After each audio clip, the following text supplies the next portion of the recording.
Малави была последней страной Черной Африки, где я еще не был. Впрочем, про Малави мало кто слышал. Здесь нет особых достопримечательностей, сюда не едут толпы туристов, а от других африканских стран она почти ничем не отличается. Разве что интересным географическим положением. Страна протянулась с юга на север вдоль озера Ньяса. Впрочем, кое-чем среди соседей Малави все-таки выделяется.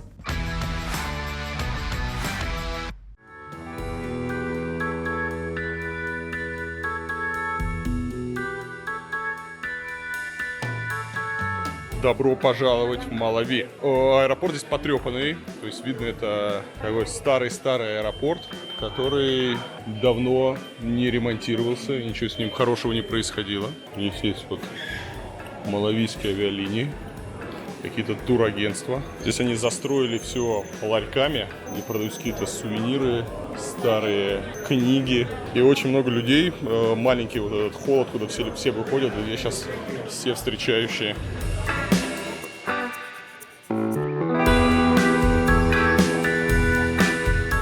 Здесь забавная история, что поскольку деньги на реконструкцию аэропорта дали японцы, японцы даже, видите, привезли свои знаки. Здесь такой вот извиняющийся чувак, совершенно нетипичный для Африки, сообщает то, что аэропорт сейчас на ремонте. Вот так вот будет выглядеть аэропорт. Проблема в том, что написано, что завершат они это делать в 2019 году, а сейчас уже 2020 год, а ремонт только начался. В общем, деньги народа Японии тратятся с небольшой задержкой. Добро пожаловать в Лилонги, Малави. И вот у них девиз, что Малави — это теплое сердце Африки. По африканским меркам здесь очень чисто. А даже по России, как в Беларуси, смотри. Нету ни мусора, ничего. И счастливый народ идет. Здрасте. В столице Малави, Лилонги, есть два города, почти как в Астане. Точнее, уже в Нур-Султане. Есть старый город, а есть новый город. То есть, перенесли столицу, они построили на холме заново все административные здания. Построили новый парламент, построили все эти министерства. А есть еще старый город, но вот как такового ярко выраженного центра, какой-то площади, где суетится народ, где какая-то есть движуха, здесь в Лилонге нет. Хотя население здесь более 1 миллиона человек.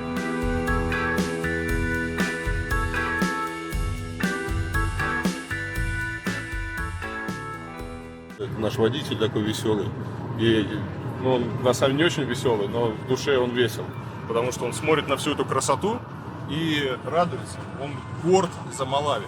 Здесь вот металлолом разбирают. Вон ангары красивые, чистенькие. Вообще на Африку совершенно не похож. Потому что обычно, когда ты приезжаешь куда-то в Африку, у тебя нищета, разруха и прочий пи***ц. Даже почти все фонари на месте. То есть если вот мы были в Зимбабве, а в Зимбабве вот те фонари, которые не разбили с 80-го года, с года обретения независимости, те они остались. А здесь вот через один, но фонари есть. И везде, смотри, везде работа кипит. То есть они не бездельничают. Инвестиции, да. Смотреть, строят. Опять же, даже вокруг стройки относительно чистенько.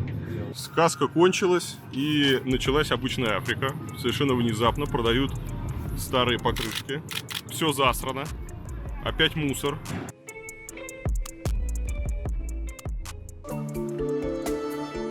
Независимость от Великобритании Малави получила в 1964 году. Как и в большинстве других стран Африки, вместо британцев к власти пришел тиран и убийца по имени Хастингс Банда, который правил страной 30 лет. Начал он с того, что установил жесточайшую цензуру и собрал шайку африканских хунвейбинов под названием «Пионеры Малави» с правом носить оружие и терроризировать обычных граждан. При Банде Малави превратилась в тоталитарное государство с культом личности и строгим регулированием всех сфер жизни.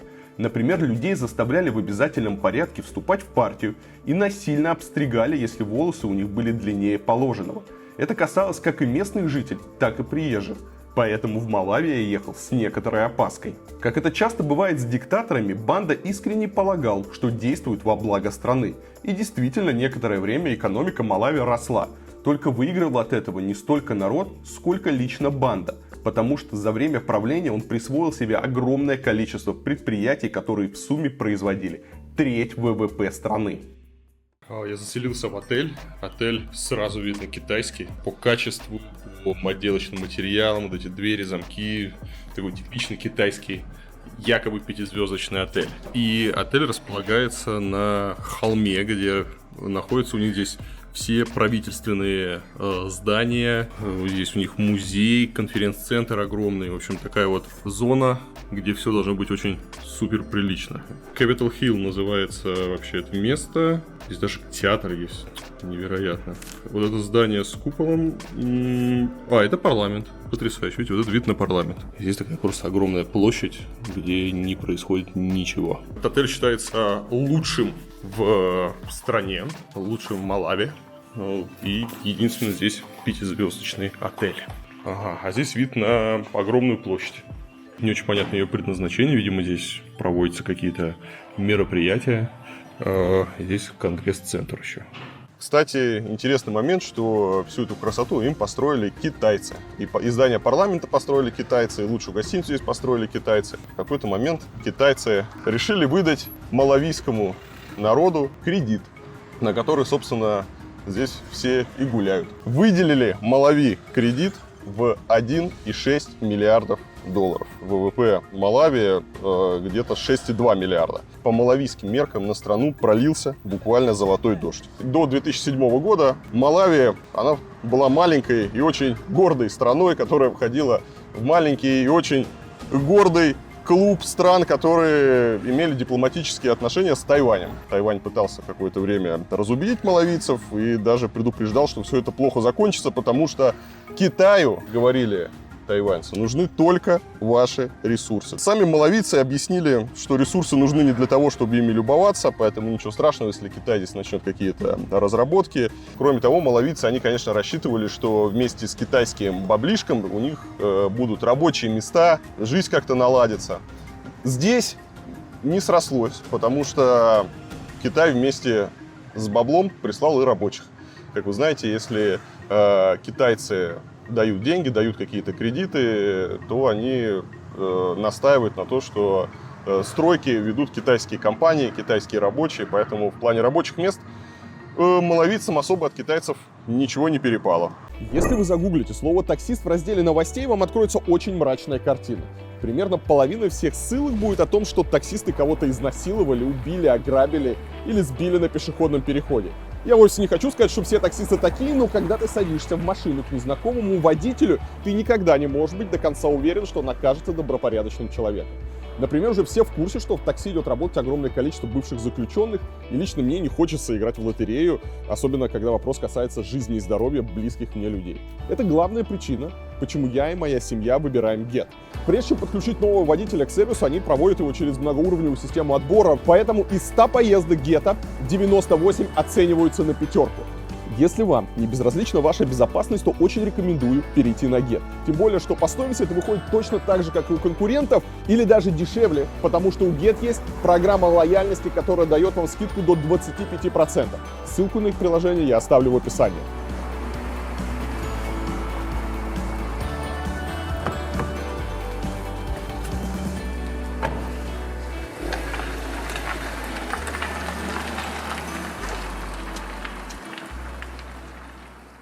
Мы въезжаем в жилой район. И здесь по-прежнему, несмотря на то, что бедненько, но по-прежнему чистенько. Да, что интересно, видите, они все бочки и еще рекламные щиты, они протыкают, чтобы народ это не воровал. Видите, бочки все в дырках. И сейчас мы увидим рекламные щиты, чтобы рекламные щиты тоже не снимали, не использовали эти баннерные полотна для строительства какого-то. Они все это режут и протыкают. Мы приехали на местную такую площадь в обычном жилом районе. И здесь можно посмотреть вообще, чем народ живет. Здесь вот парикмахерская, такая красивая. А здесь пошли вечерние шашлычки, офигеть. Ай-яй-яй. У чувака огромная решетка на гриле. Здесь печень и всякие вот вкусные мясные деликатесы. И он прямо тут тебе, как хороший повар в дорогом мишленовском ресторане, прямо при тебе все эти вкусняшки готовят. А тут народ отдыхает. Народ смотрит футбол.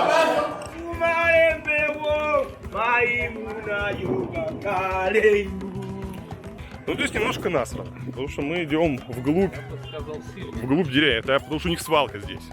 Но дальше-то будет чисто, наверное. Сейчас мы посмотрим. Ну да, внутри, то есть они вот вдоль дорог, они убирают, а внутри здесь уже такая вот жизнь. Ну, красиво, красиво. У них такие везде вот эти навесы. Все, что найдут, все и жарят. Картошечку, прям видите, вот здесь они ее жарят, и можно картошечку, и вот здесь тоже картошечка. А нет, это не картошечка, это что-то непонятное тут у него. Это масло, видимо, еще какое-то новое. Здесь невероятно колоритно и очень аппетитно. Здесь можно купить вот рыбку с мухами. Смотри как, просто невероятная красота. Рыбка разная, а здесь у нас какой ларечек. Вот смотри как тут. Как тут, как красиво. Здесь игровой салон. У них стоят PlayStation. И народ рубится. Несколько играет, а остальные просто смотрят. В общем, 20 местных за 10 минут.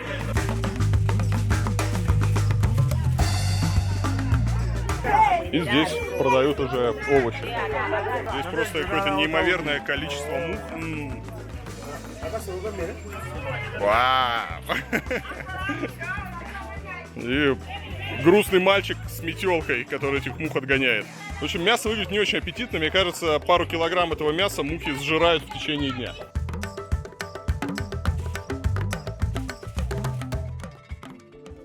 В 80-е годы прошлого века цены на чай и табак на мировом рынке упали, а на нефть выросли. Именно тогда относительное благополучие Малави и закончилось. Но народ все еще верил в стабильность, так что Банда продержался на посту президента вплоть до 1994 года, когда в стране прошли первые многопартийные выборы. С тех пор президенты в Малави сменяются более-менее регулярно. Хотя то и дело находится мудак, желающий узурпировать власть. К тому же среди глав государства подозрительно много однофамильцев. Например, там была еще одна женщина с фамилией Банда и 2 мутарики. Банды вроде бы действительно однофамильцы, а вот мутарики были родными братьями. Вам бы понравилось, если бы в России сменяли друг друга братья Путины? Впрочем, нельзя сказать, чтобы условная демократия как-то позитивно повлияла на благополучие Малави и ее народа. Чиновники приходят, воруют сколько могут унести и уходят, а Малави по-прежнему остается одной из беднейших стран мира.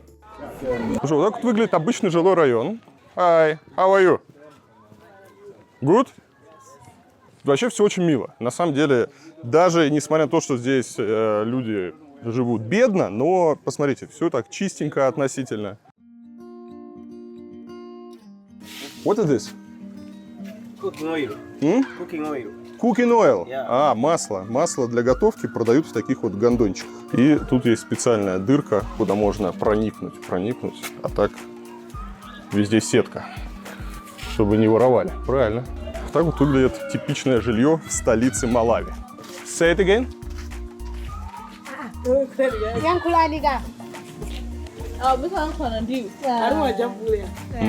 Нет наклейки с собой?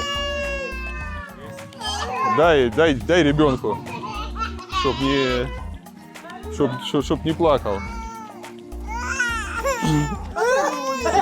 It's a sticker.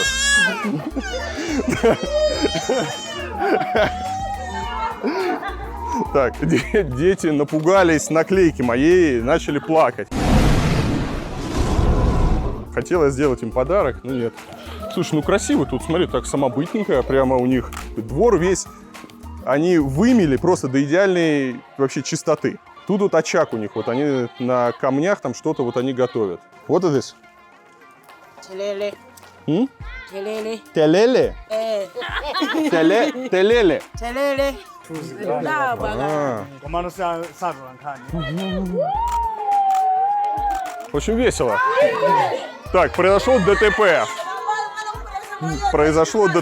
Ребенок упал. Ну как вот вы так с детьми обращаетесь? А еще у девочки он на жопе, видимо, местный президент изображен.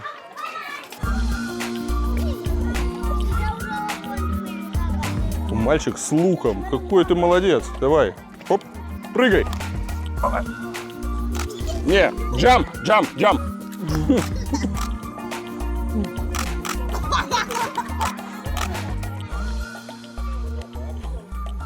Здесь уже цивилизация, уже электричество. Но есть такие дома более-менее хорошие. Они такие за высокими кирпичными заборами. Вот еще один домик. Дом, кстати, невероятно живописный. Так на него еще падает так свет. И там вот какое-то бельишко у них висит. Просто красота. Самый, вот, я не знаю, самый красивый дом, наверное, этой деревни. Сегодня Малави выживает в основном за счет экспорта табака, чая, кофе и сахара. При этом самим малавийцам катастрофически не хватает продуктов. Это одна из тех африканских стран, где люди буквально тысячами умирают от голода. Прибавьте к этому крайне высокую детскую и материнскую смертность. В ВИЧ у 9% населения продолжительность жизни в 50 лет, и вы получите достаточно полное представление о том, что из себя представляет Малави. Зато страна носит прозвище «Теплое сердце Африки» из-за дружелюбия местных. Видимо, когда ты каждый день выживаешь в такой стране, сил на агрессию уже просто не остается. А домики чем, кстати, похожи на наш юг? Белые, с голубыми этими рамами, одноэтажные. Народ хозяйственный, это не если видишь, никто не сидит, они все что-то делают. Они сделали все мостик, они там все какие-то мешки подложили. То есть, исходя из того, что у них есть, они наводят какой-то порядок. Да, и вот если посмотреть на карту, такие районы, они в основном и составляют город. То есть большинство людей живет вот в таких районах, без дорог, в таких простых домиках, но не бедных. Это не супер бедные дома. То есть это такие вот, видите, каменные дома, вон спутниковая тарелка есть. Внутри там какая-то мебель, еще что-то. Что интересно, в некоторых странах ты по таким районам идешь, и полно людей, которые просто сидят и ни хера не делают. А здесь все что-то делают. Кто-то там с детьми нянчится, кто-то что-то там готовит, стирает, убирает. У людей есть занятия. Вон дети играют в мяч. Сдутый баскетбольный мяч. А здесь чувак на швейной машинке шьет, сидит, шьет какие-то наряды. Очень красиво. Такая вот небольшая площадь, и на площади в центре есть даже колонка. Какая вкусняшечка. Ням-ням-ням-ням-ням. Это с яйцом, по-моему, или еще с чем-то эти чипсы. Почти все дома построены из самодельного кирпича. Они же здесь его рядом делают, здесь же продают. Самый доступный строительный материал. Чуть что есть много глины. Вот они, собственно, лепят кирпич, обжигают его, и получаются такие вот классные домики. Типичный малавийский забор. А вот, собственно, кирпич, из которого они все строят. Они здесь его делают, и вот так вот выглядит кирпич. То есть видно, что качество кирпича, оно, ну, так себе. То есть это он весь кривой, косой. В общем, как получилось, так получилось. Зато ручная работа.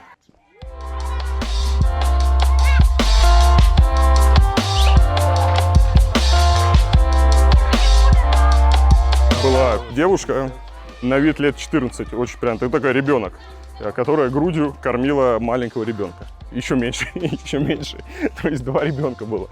Я только подумал, не спросить ее, сколько ей лет, а она ответила, типа, что вы улыбитесь? Мне 24. То есть, видимо, не у нас, у первых возник этот вопрос. Крыша вон из шифера, а не из какого-то там говна. То есть все, а главное, смотри, все, видишь, у всех участочек, да, вот там. Вот тебе даже канаву он вымостил камнем. Так, вот мы подходим к центральной площади этого района, и здесь уже начинается жизнь, настоящая урбанистика, общественные пространства. Джентрификация. Люди играют, уличные музыканты, летние кафе, в общем, все, что мы любим. Здесь вот клубы, бары, везде бильярд есть. Бильярд – это главная игра здесь.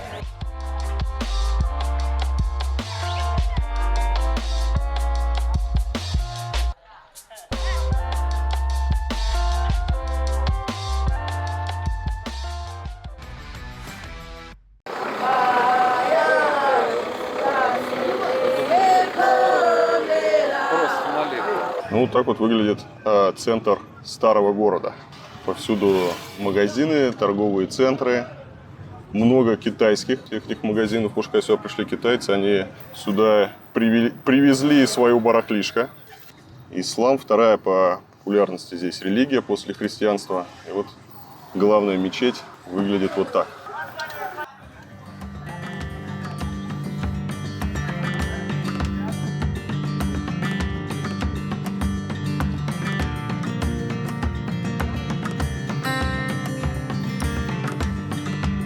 В общем, как-то так вот выглядят улицы старого города. Какие-то бесконечные рынки, магазины, барахло, куча людей. И еще эти мерзкие маршруточки, которые блокируют просто все дороги. В них постоянно кто-то запрыгивает, из них кто-то выпрыгивает.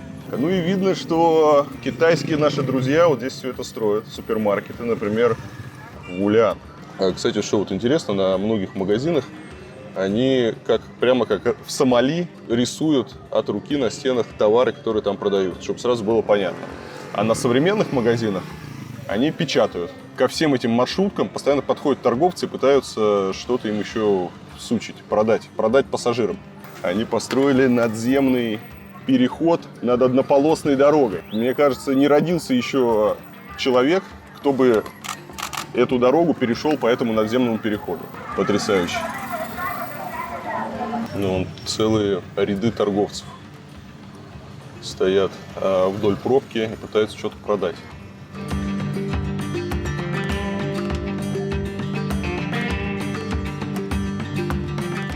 Да, оформление витрин как в Сомали. Везде фотографии или рисунки того, что продается внутри магазина.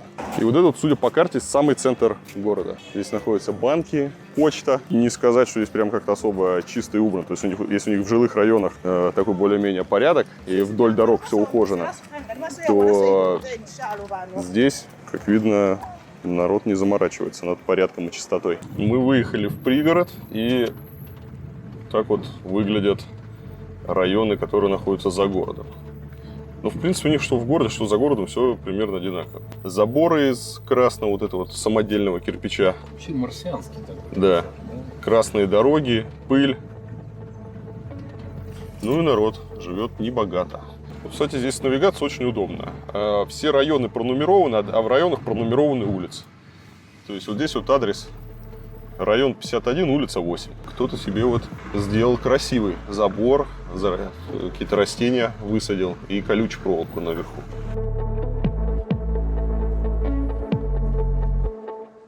Кстати, пишут, что Россия покупает у Малави табак. Ну, вот народ в деревне сушит листья табака. Вот есть, вот они здесь сохнут, а это еще зелененькие. А вот видишь, что происходит, когда нет архитектора. Арку не могут сделать, да. Могут сделать. Нету. Балку еще не изобрели. Велосипед не привязан. Да. Потому что здесь не воруют. А все, и курятник из кирпича, и склад, и дом. Все из этого кирпича, соломенная крыша. You're just looking around? Угу. Okay. Where are you from? Раша. Okay. Это деревенская школа. Не государственная школа, а эту школу построили американцы. Сейчас большая перемена, обед у народа. Электричества нету в школе, воды нету. То есть используют солнечные панели, если нужно что-то запитать. Всего 2 класса есть. Вот так вот красиво.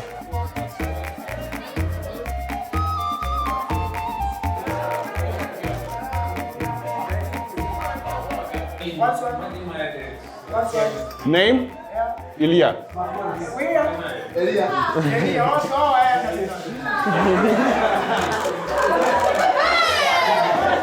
Тетрадь. И свалили, да. Не, вон там еще девчонки сидят, но они куда-то все поубежали. В общем, внешне она выглядит лучше, чем внутри. Ну да. Да, ну, все примерно одинаковое.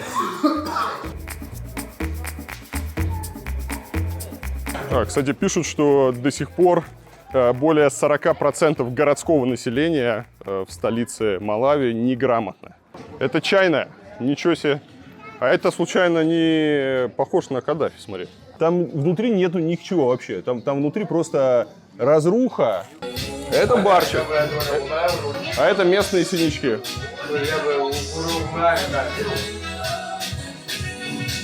Они все хлещут, это джин какой-то. У них вот эта местная джинка, это местная водка, есть в этих маленьких бутылочках, которые совершенно непонятно. Вот они все его пьют.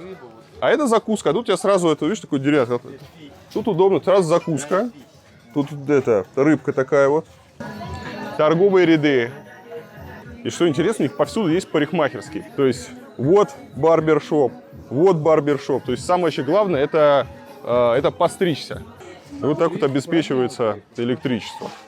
Вот, кстати, что интересно, все эти предвыборные тряпки, которые часто раздают на выборах у них кандидаты, они потом делают из них юбки, и портрет любимого кандидата носит на жопе. Вот насколько это этично. Ослы. Ослы и дети уже идут в школу, тянутся. Это такой очаровательный свиной жир и очаровательное вот старое масло. И где все это жарится. Так что, поехали пьем пиво тогда и что-нибудь перекусим с легонца так. И в аэропорт.